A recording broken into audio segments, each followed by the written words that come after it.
I know. You're probably wondering, hey, Randy, what's with the shirt? Well, this is my Sunday go to meeting shirt. And not that I'm against wearing a beautiful print shirt to a church, but sometimes there's no real explanation. Let's get into the story for today. You might have noticed that good news is in a down market generally doesn't help a stock very much. Great news can overcome the trend in a difficult period. But things like the China numbers, each Tuesday that might move the market a little bit when let's say when the VIX is at 11 or 12, they don't really have much of an impact when the VIX is sitting at 24. The market overall has a better chance of being volatile and in fear mode until the Fed lowers rates. I think for the next couple of weeks, next few weeks, the market could be very volatile, and next week is going to be no exception. With so much reporting, it is amazing. And if the Fed does lower the rates only 25%, we might stay in that mode. We might still be a little bit volatile for a while, but it might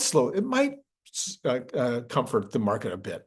A 50-point drop would probably take the fear out of the market, but it might also cause some to feel that the Fed is panicking and that we're starting a recession, or that they think we're starting a recession.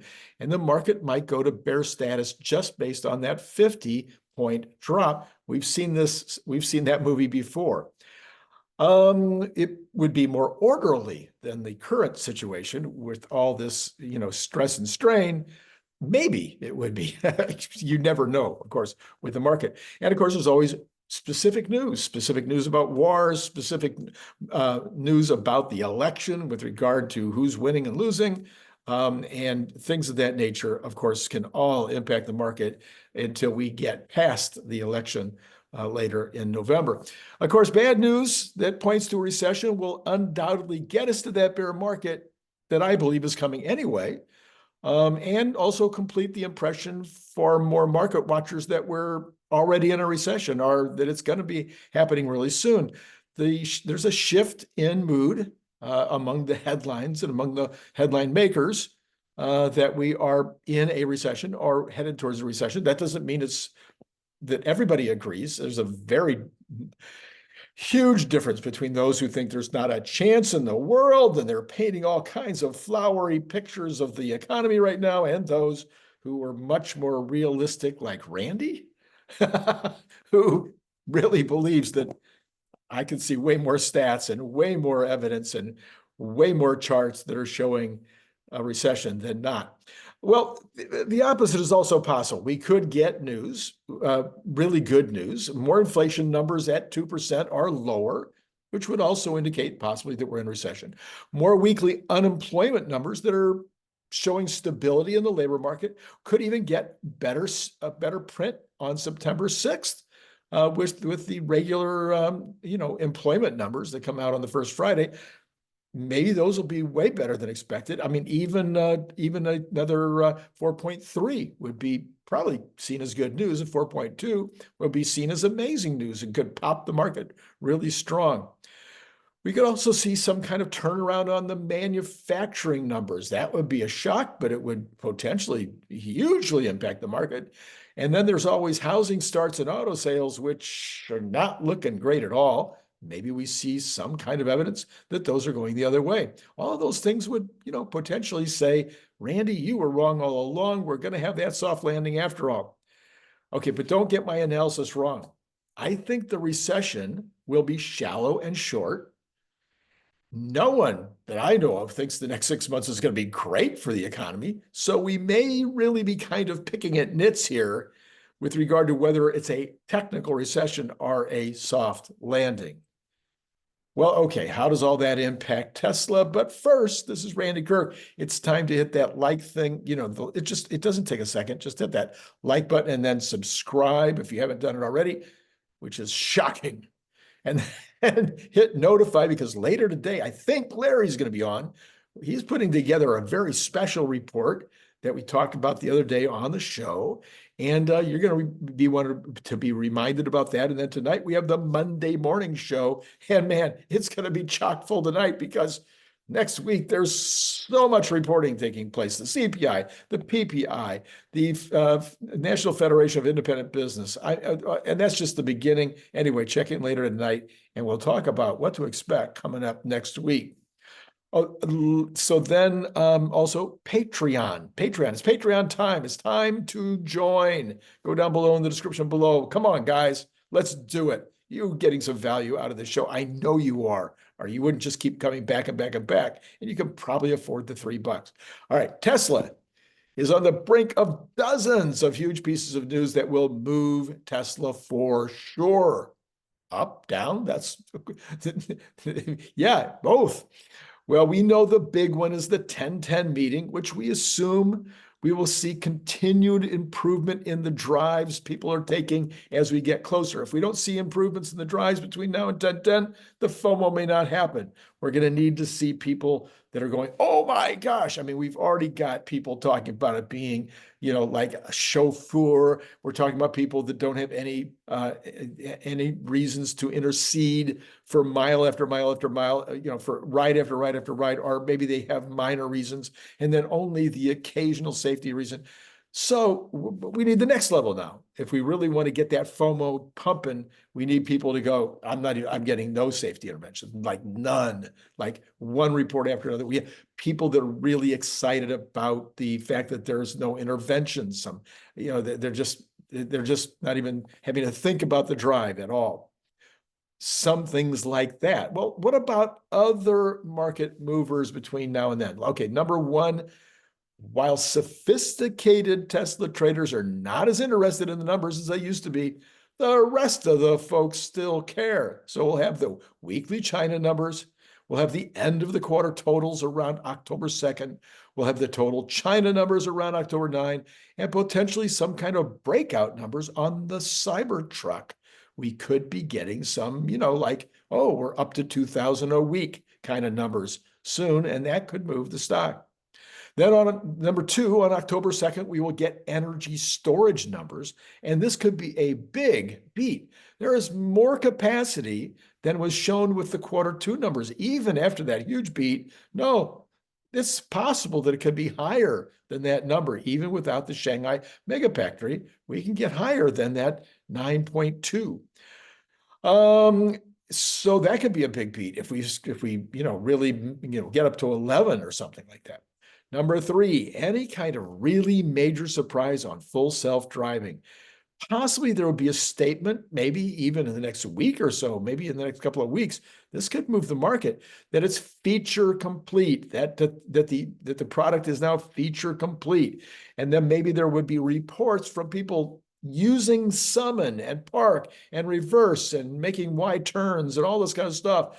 And as those reports pop out, and as there's a statement about feature complete, that unlocks profits, and that would actually show up potentially on the third quarter, but definitely in the fourth quarter.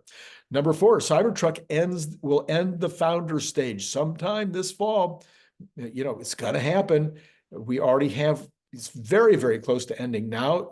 I think there's a real good chance we could be seeing Tesla go back through the list again, starting at the top, offering the $80,000 version. This getting through that 80,000 list might take a while in order for us to get down to the lowest price one, the 60, 62, 64, whatever it's going to cost. But maybe it won't take as long as that long to get through the 80,000 version. You got the founders that can afford whatever the price is. You got the folks that can afford that no matter what. And then, that list might have included people that would have rather had the $80,000 version. So it's hard to call. But anyway, at some point, we will get through the 80,000, and there'll be a point at which Tesla will decide to introduce the lowest cost model. That will be, I think, a market mover. I think both of those could move the market a bit, not huge. Number five, the 1010 meeting will definitely impact the stock. I promise you, it will go up or it will go down after the 1010 meeting.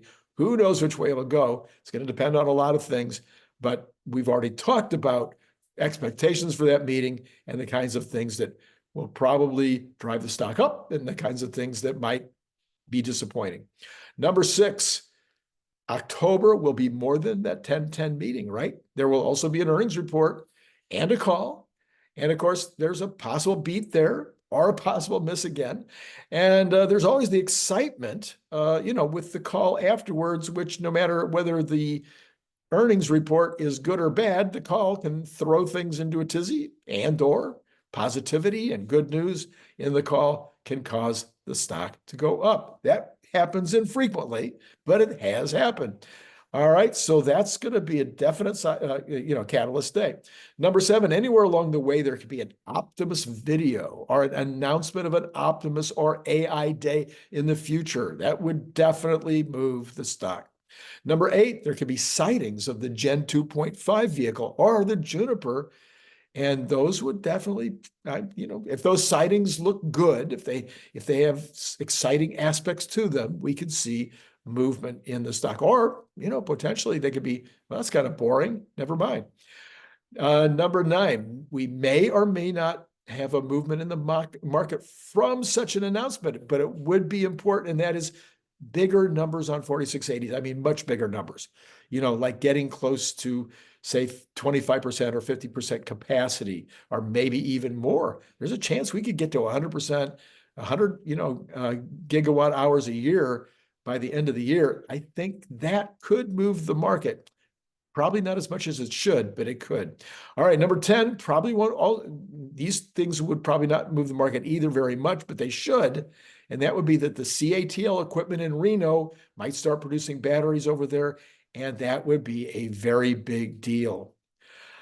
I don't really expect any big new factory announcements. I mean, like new, like Mexico starting or a new factory somewhere in the world starting. But they could happen, especially factories. There could be announcements about those. But other than that, right now, I'm not expecting it. It could change. But somewhere in the next 5 months, we might see the first product out of the Shanghai mega factory.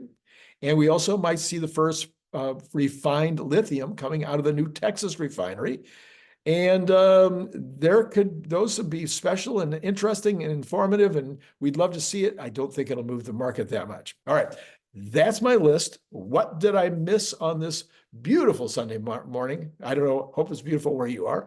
I'm sure that I might have missed catalysts. I was talking here really the next 4.5 months. I'm not really talking about 2025, because 2025, there's going to be so many catalysts, and they're not going to be little. They're not going to be, oh, that might move the market. No, we're talking about things that will change our lives in 2025. So that'll be an entirely different show. Maybe in October, November, we'll start talking about the catalysts for 2025, which are going to change everything. All right, so let me know what I missed or got wrong, et cetera, et cetera. Join Patreon. Maybe Larry later today with a really special show. I think it's going to be extremely interesting. All right, that's all I got for you right now. And it's been great talking to you.